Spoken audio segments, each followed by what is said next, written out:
Well, hello. We're here at St. Louis Escape, downtown St. Louis, where we have 7 escape rooms, soon to be 8, plus a retro mini golf. And we have this really cool pinball arcade that we're soon gonna have a liquor license, and we're adding multiple more pinball machines. But we're gonna show you how to set up a brand new pinball machine. And we're doing it because, this is a horror channel, because it is Elvira. And it's the blood red edition, and it is super cool. And we have with us today, here, introduce yourselves. Hi, I'm Christopher Riley, the owner and operator of West County Pinball and West County Lanes Arcade. Yep. This is my girlfriend. I'm Emily. Emily, and we have over here, what's your name over here? No clue. He's from Mars. He's Adam. Okay, so what we're gonna do, and I've got a timer out, and we're gonna see how long it takes us to put the Elvira pinball game together, and I'm gonna ask a lot of questions as we go, okay? So we can get it right the first time. Absolutely. Chris is a pinball expert, right? You can fix them, repair them. Don't tell too many people, but yes. Okay, all right. So, we're not gonna start the timer yet. And as you can see, there's the timer. And so Chris, what is the first thing you wanna do? It's in the box. What do we wanna do? I'm gonna pop the top. All right, so wait a minute, I'm gonna start the timer. How long do you think it's gonna take us to get it together and plugged in? With the video, 25 minutes. How many? 25. 25 With minutes? the video and explaining, yeah. Okay, I think it's gonna take a lot less than that, but here we go. All right, here we go. The timer's on. All right, let's go as fast as we can. So you're gonna take the top off first. Yep, just like that. And by the way, Emily's a pinball repair expert as well, aren't you, Emily? Sometimes. Sometimes. She doesn't ever give herself any credit. Alright, you wanna come over here? Yep. Alright, we're gonna cut out this front side of the box. It says truck from this side. Truck from this side. We're gonna cut the box all the way down. And I'll tell you one of the reasons why we're doing that is because that's the bottom of the pinball machine. And we literally can put like the top legs on without even taking the machine out of the box. All right. And this is just, the legs are in here. And now the legs. All right. All right, so Chris, now that we've taken the package off, what is the next step we're gonna take? You're gonna locate your 5/8 wrench and take these leg bolts out. Yep, and unfortunately, and this is gonna slow us down, we have a little tool that we use to do this, and we can't find it. So we're gonna have to use a crescent wrench. That means it's gonna go slower. But whenever these new pinball machines come, the leg bolts are always already in there. And then the keys, okay, to open the coin box is always gonna be right on the flipper. This is a special edition of Elvira and has special edition artwork with like metal flakes in it and everything. It's really cool. And then over there in that white box is a topper. And we're gonna put that on as well. And Chris is getting the legs out. What is the powder coating on those, Chris? Wow, that looks great. Looks like a really, really dark purple. Not quite a black, but it could be the lighting with some metal flake. All right, so what's the first step here, Chris? Next step, the second step. We're gonna put the front legs on. Okay, let's put the front legs on. Now, Chris, let me ask you a question. Like, I know you're putting the front legs on and then we'll be able to tilt it down, but are you gonna do anything with these before you set it down? Or are we gonna leave them all the way up? So I leave the front up like that, and then that way you can raise the back legs. That's usually what I do, but usually a lot of floors aren't level, so I wouldn't even bother leveling the game until you get it in this position. All right, so we gotta tighten those, right? With our stupid crescent wrench. Now, we would highly suggest you have a socket set, maybe. And we had one, we couldn't find it, but we're making the video, so it's gonna slow the video down just a tad. What works really well, like there's a set of non-marring sockets that are like for lug nuts. They have a plastic insert in them, so they don't scratch your bolts. Now let me ask you this, Chris. This right here is also holding the head onto the machine, right? Yeah. So, and under no circumstances do we want to cut that. No, I wouldn't cut that. That'd be a bad idea. That would be a really bad But that's idea. also why we didn't cut out this side of the box too. So if you were to cut that, the back box would just fly right open. Now I made it oops and I tightened these bolts all the way. You don't want to tighten these bolts all the way until you get it on the ground. You got it? Okay, you guys ready? Yeah, we're gonna rush it. Now we're gonna see it for the first time. That's R2D2 topper up there. And look at this game, it's also covered in a plastic, I guess, that we're gonna have to peel off. Did you hear how the leg settled when it hit the ground? Yeah? That's why you don't want to tighten the bolts all the way when top of the cabinet. It's more common on older games, but if you've ever seen the side decals peel up around the legs, you want to get the full weight of the machine onto the ground before you fully tighten your legs. All right, so we're gonna tighten the legs now? No, not until we get the back one on. Okay, so now we're gonna get the back ones on. Here, Adam, we need your help. Now it's time to get rid of the box, right? We can do that. You want to cut it down there, or do you want to? Yeah, probably. Look at that artwork. Holy cow. Ready? I will say a lot of pinball collectors are very upset about this game because Stern literally came out with a 40th edition that people were selling for 25 to 30,000, and they were literally encouraging it. And then because they got a new factory and they're trying to just make games to put on the line, they came up with this idea of making this new collector's edition of Elvira, but they sold it for the price of an LE, which is 12,000-ish. And so it greatly diminishes the value of the 40th. Yeah, if they don't stop doing that, I'm gonna lose my marbles. You're gonna lose your marbles? Oh, dude, it's ruined. Like the collector value of pinball so bad. I would agree that it has definitely ruined the collector value. Now see, they did the same thing with Jurassic Park over there.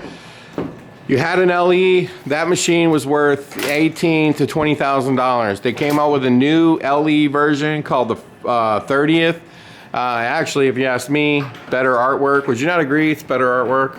Oh, this is much better artwork. I'm talking about on the 30th Jurassic. The artwork's better. I think the back glass on the regular LED is better. Yeah. Well, either way, they came out with a new version of Jurassic, which drastically affected the value of the LE. Because I don't know, how many did they make of the 30th? Was it 500 or 1,000? I don't know. That was a lot. I know that that's not a limited edition anymore, technically. Yeah, I know, because of Stern and what they're doing. So, Stern has really upset a lot of pinball enthusiasts, and they're not just running out and buying pinball machines sight unseen anymore, because the market's kind of down. But the artwork on this game, I think, is the coolest of any of the ones they've done. What would you say? Yeah, I can agree with that. You want to let's get the pinball in the air. Well, do you see what I'm dealing with right now? Is that they need to run a tap through these holes before they ship these games out. Because I can't even get this out just with my fingers. They need to run a tap and clean these threads out before they ship these games. Mr. Whoever's in charge of quality control. So he's trying to get the bolts out, and then the next step after this is to do what? Back legs. To get the back legs on. And to do that, we're gonna set it up on a stool. No, we're not. No, we're not? All right, let's see what Chris has got cooking here. Adam, can you help over here? All right, so Adam's gonna help. Want that bottom bolt too? No, it's coming out. Oh, we're trying to get one more bolt out, but look at this artwork. Is this that's insane artwork. My God. Anybody who's a fan of Elvira, and I was for sure. Look at that, he's just setting it right on his knee. Does that hurt, Chris? No. Okay. If you can lift 60 to 70 pounds, it's not bad at all. Stern games are the lightest pinball machines. Jersey Jacks are the heaviest. I don't know, Spookies. Scooby-Doo's heavy. Well, that's a wide body. It is. Some of the old games are heavy, like Star Trek, Next Generation. That's like a tank. I take that back. Haggis's Fathom is the heaviest game. So we've almost got the legs on. Set it down. Now all the legs are loose, right? So now is we're it? gonna go through and tighten them. Now I noticed that you didn't like raise the back yet. So we're gonna do that now, or? Well, we can a little bit. What pitch do you set your games at? I don't know. I'm asking you. Depends on how you want it to play. If you want to play it fast, or I usually don't level until I get it on the spot, just because I don't know what the floor is going to be like over there. Okay, so now is a good time to cut the strap. Yeah. So we're gonna cut the strap. And you'll notice every time you buy one of these games, it'll come with some documentation that tells you how to install the game. We don't need it, but oftentimes, like in here, it'll tell you about, like, sometimes like in the playfield itself, there'll be like little foam pieces to protect different toys. And so you'll definitely have to read the directions to see if there's any of that, or you'll just open the glass. You have to take the glass off anyway to get the balls in. Has anyone seen the razor knife? And this is Elvira. Look at that artwork. Holy cow. That is like amazing. And now you're gonna see here in a second how freaking cool this game is, because they also changed the playfield artwork. Hey Emily, watch out. I'm going to pop the strap. All right, here comes the pop of the strap. Oh, didn't work. Sometimes that works. Is the razor knife? Where's your razor knife, Adam? I don't think he. I think I had it Down there last. somewhere. It's Might be on on the the black counter. floor, probably. Might be on the counter. Yep, no. We're looking for our razor knife. We're wasting valuable time. We are. You can blame me for that one. Let's see where we're at time-wise. The dog's hiding it. We're at 10 minutes. And we're not going as fast as we probably could. Especially if we had a socket set. Hey, you got that razor knife? Cut that strap. Did I ruin your video? Yeah, you did. No, Cut the you're- strap. Now we got Nick in here. Cut that strap, Nick. Twang. Watch out, Em. All right. So we're going to take this off. In the box is a good place to put all of the trash, as you can see. Now we're going to lift up this head, and you'll notice that there's 2 spots for bolts on a stern. Wires. Yep, we're all good there. The bolts are usually in the machine, right? In the coin box. In the coin box. So we'll need to cut the zip tie. Or And here's a little bit more information saying remove decal. can you hold the back box up? I got it. If you let go of the back box, it can fall forward. We don't need any of this, but it's also telling you to get connected to connect your game. That's something on a stern game, and I'll show you right here. This is called Insider Connect, so you can document all your achievements on pinball, whether Cotter key holding it in the coin box. whether you own it. What's that? There's no cotter key holding it. Usually there's a little cotter key. Oh It yeah. goes through the clip that holds the box on. There wasn't one in it. All right.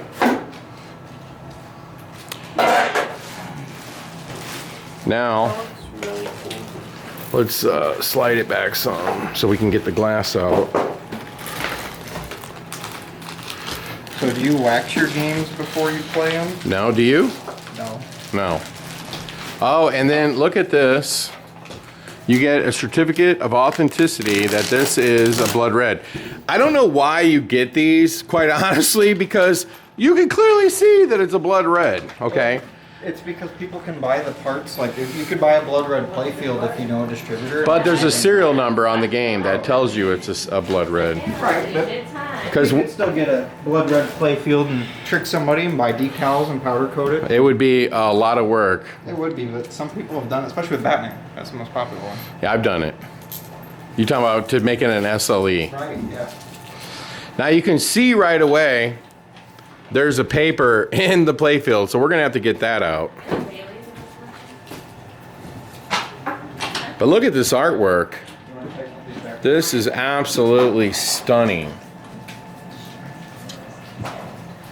And you see there's a haunted house in there. And here's what I was talking about. You see the foam? We got to get that out of there. They have totally changed this the artwork on this game. You'll also see that there's plastic here on the side that they want you to remove. It's protecting this artwork. That is, oh, look at it. Now it glows, I mean, now it's so shiny when this comes off. Look at that. Wow, look at that. That's insane, is it not? Holy cow. And I'm gonna go on the record and say a lot of people buy pinballs the same way that they would buy collector art. These things are, in many cases, art. Oh yeah. Okay, I would say some games are not art. So, for example, this Aerosmith over here is done by a famous artist who's worked a lot for Metallica. I think he's called Dirty Donnie. And when he does this, I mean, it's like art. Some pinball machines have better art than others. Some I would say you wouldn't get because of the artwork, because it's not that great.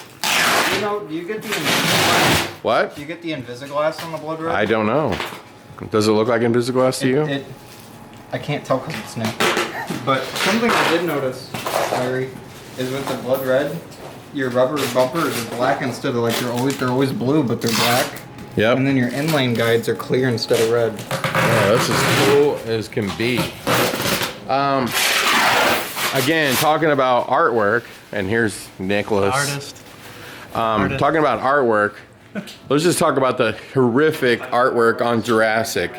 So to me, this is not a game where you go, yeah, I want to buy that just for the art alone. I think it's not that great. Just my opinion. Game of Thrones is another game I wouldn't say you would get for art. I don't think that that backglass is just very simple and plain. It does justice to the TV show. And you know, when we're talking about Foo Fighters over here, not really a fan of that either. It's like an alien game. It has nothing to do with the band, but whatever. It's real cartoony. I would say Deadpool's artwork is amazing. Cactus Canyon has amazing artwork. Medieval Madness, that might be one of the top 5 all time on artwork. The Beatles has amazing artwork. Anything Christopher Franchi does is amazing. So now the next step here is to what? We got the balls put in. You just drop them in and then they fall into the chute. 6 of them. I wiped them off on my hoodie because they do come with a little bit of oil on them so they don't rust. Okay, now explain what you're doing next. This is the tilt bob. This is something that often can get forgot about if you get too excited about your game. If you're a location operator, this is an absolute must-have if you don't. So people don't abuse your games. Right. It'll tilt the game and it'll turn it off. And it goes right. There's a stem that hangs on the left side. Yep. And you just loosen this set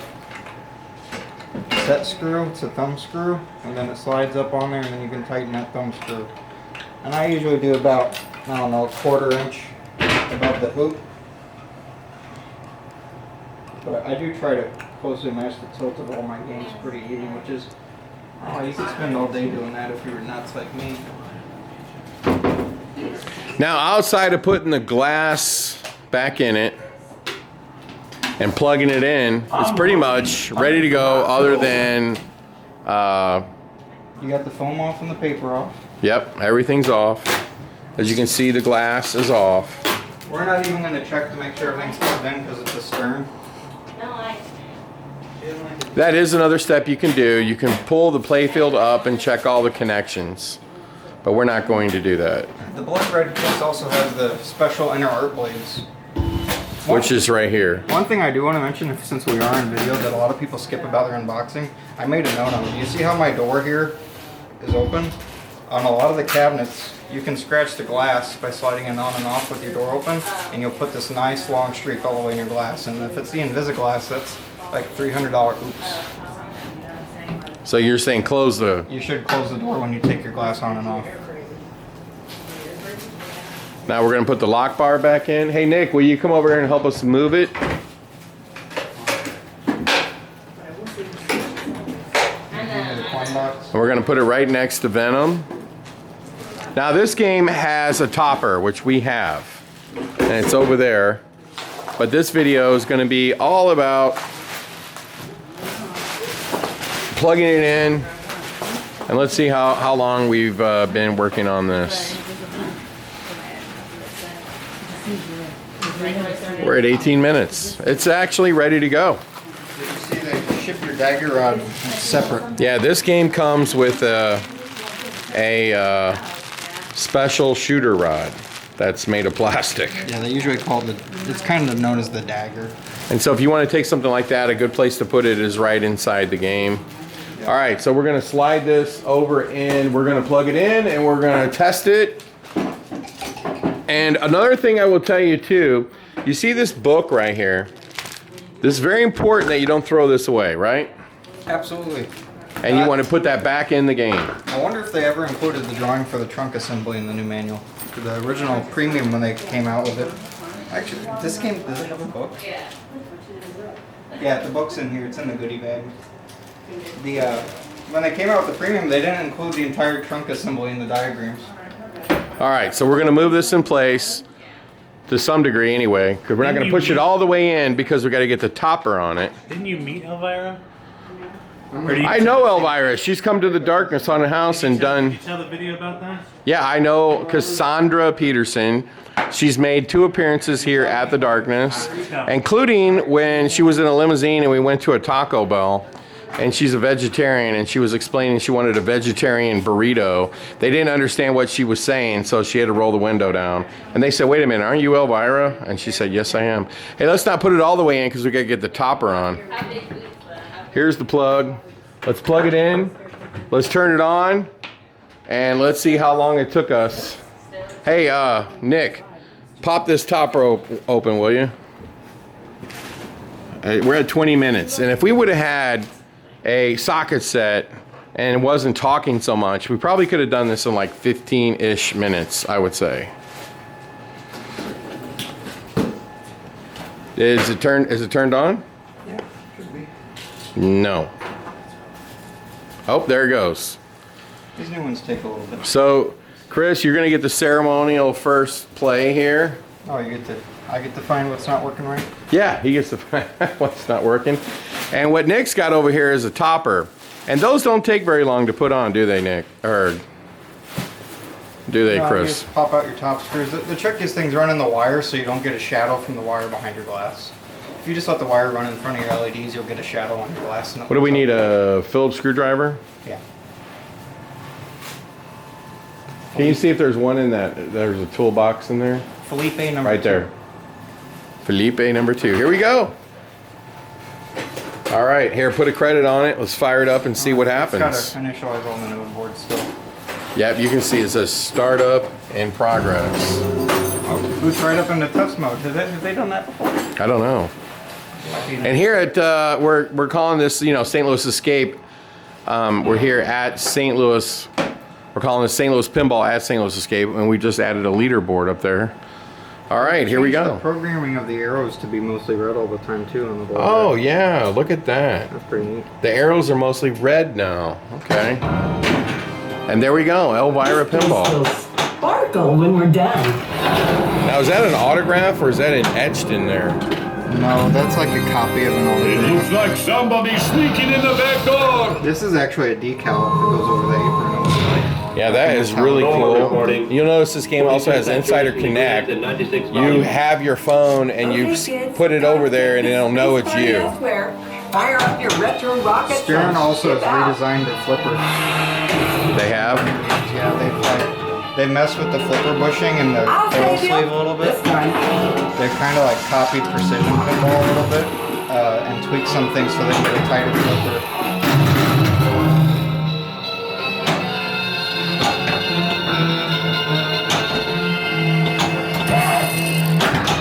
And there you have it, Elvira Pinball. Look at the back glass on that. That is stunning. All the CG work, and it has all these like 50s horror movie clips. It actually plays Shout as well. I mean, look how amazing. This is so amazing. Look at that artwork. It's definitely the best value of a art package on a game. I agree with that. But this one. All right, what about this here, Chris? Oh, what price? Stern sells their toppers separate. And what it does is it raises up and you see Elvira on there. And it lights up and that's pretty much it. And that topper costs like $1,500. It's crazy. It's 900 MSRP. Is it 900 MSRP? Should be, I think so. Nice $8.99. shot. I'm skilled. This Elvira machine costs right around $12,500. What's that? Ball got stuck under the ramp when it was coming down. That happens quite a bit on Elvira's. It should go into ball search here in a minute and run that motor.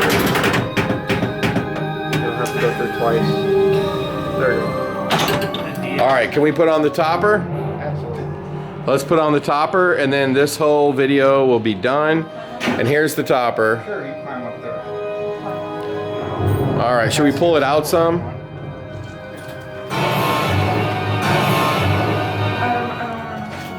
Later one. The topper, in order to get the topper plugged in, you have to take off the back glass.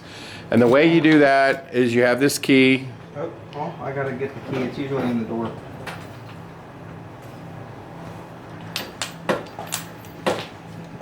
Usually it's hanging on the hook in the door. Yeah, I think all the keys were on here. There was like 4 of them. I think you're right. Oh, they fell on the floor? Yeah, they fell on the floor. And it's a H95 key on all Stern's back glasses, except when they run out of the H95 lock. Then you don't get one. So then you have a different key for your back. So you open that, and you have to take this out very carefully because that's real glass. On any kind of LE or machine has real glass. A premium, on the other hand, will have, like, you know, plastic or whatever you want to call it. Never set them down on concrete or lay them down. And then when you take the glass out, you got to be real careful about that as well. Yeah, don't set it on concrete because it's tempered, so it'll shatter into a million pieces. And it sounds cool when it shatters. Yeah, especially if it shatters over your playfield while it's in your game, and then you're vacuuming out all your glass pieces for the next 5 years. All right, she's ready for the topper. Yeah, So there's plugs up there. You take out the plugs, which she's doing right now. And because the wires from the topper, which we need to cut, we need a wire cutter or that razor knife. So are there, or a pair of scissors? All right, what you really want is wire cutters here, but there we go. So now you're gonna run those wires. There's usually 2, right? Power and what? data. Data. But we're gonna need actually, no, we don't need a tool to get into the power supply. Used to, you have to. If you had a bill acceptor, you gotta take the power supply cover off. She's a little tangled.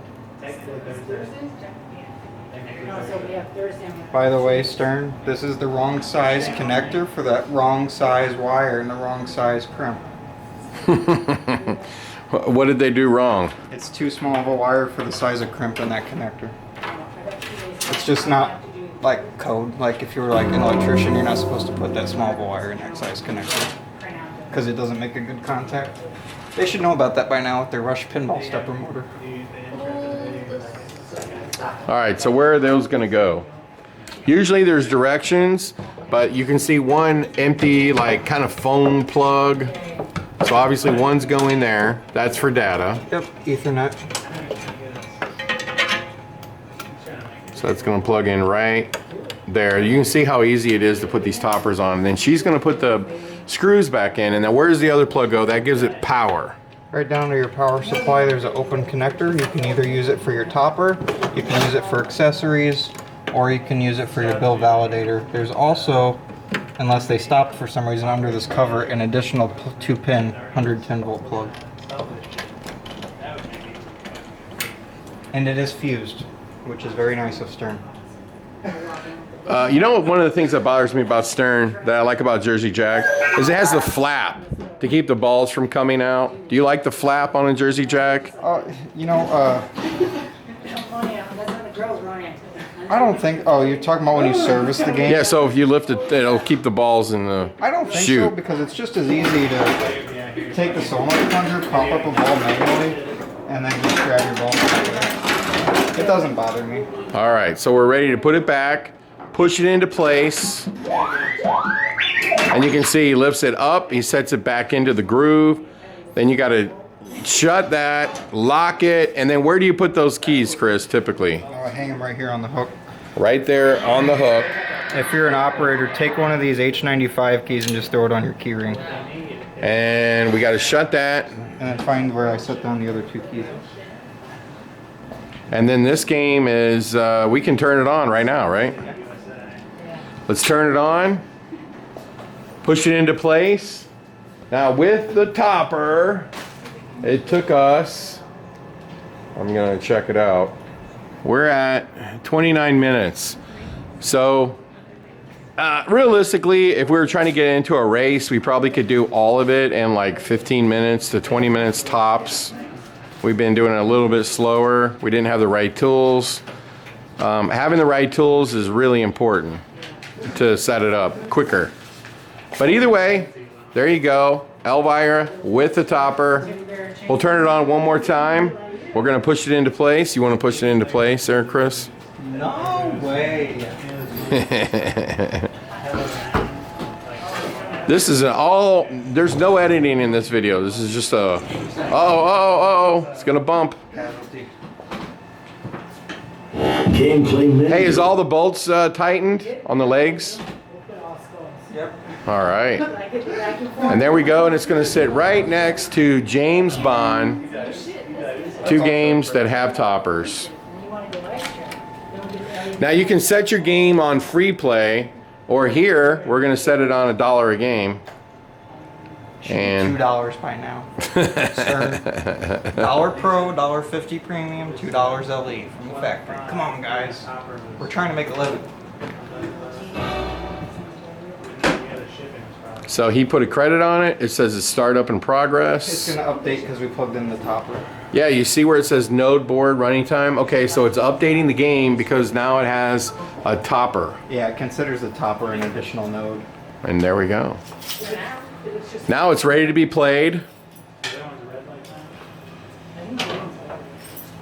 Do you like this game here, Chris? Yeah, it's a good game. This is the one thing I have noticed on them, which mine does it too, but I've seen ones that don't. There's a gap on the family don't clip fail me topper now. that should not be visible. That's something that they've been doing in their manufacturing that quality control needs to check. All right, so turn it on and give it a play. And there you have Did I it. tell you red's my favorite color? I mean, besides black.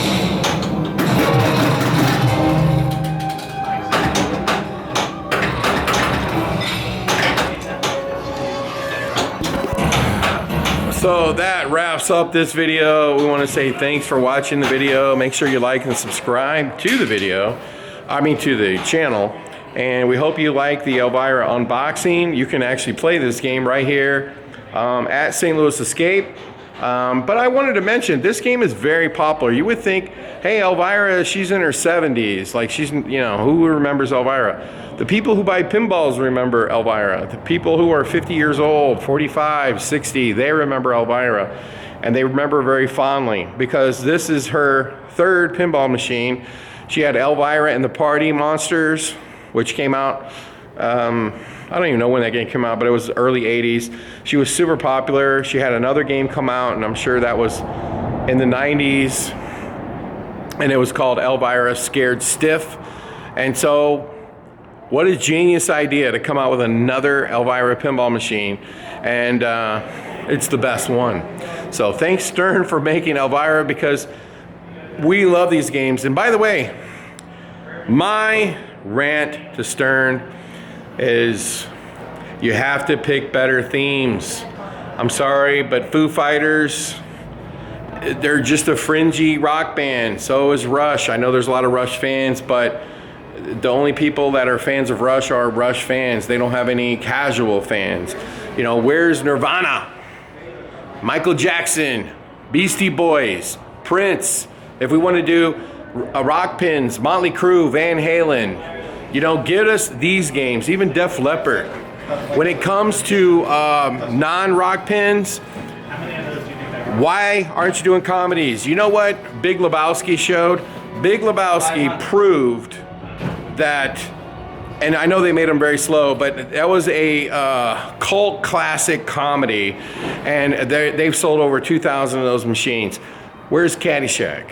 Airplane, Blues Brothers. I mean, the list goes on and on and on. There's so many comedies that are worthy. Animal House. Can you imagine an Animal House pinball where you have 6-ball multi-ball and Bluto says, food fight, right? Ferris Bueller's Day Off, Fast Times at Ridgemont High. And let me give you a great idea, Stern.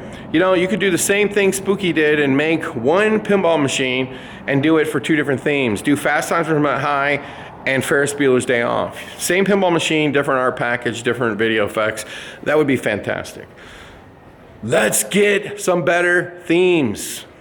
You know, there's so many great themes that we don't have to do Rush, okay?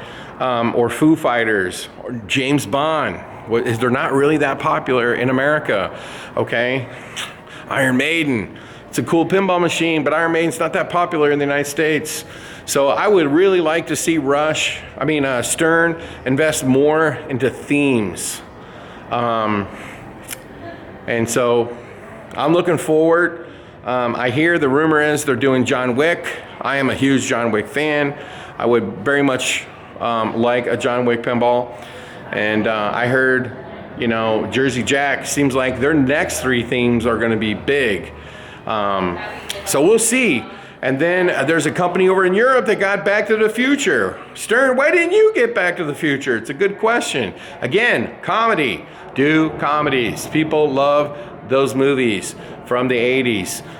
Until next time, like and subscribe to the channel.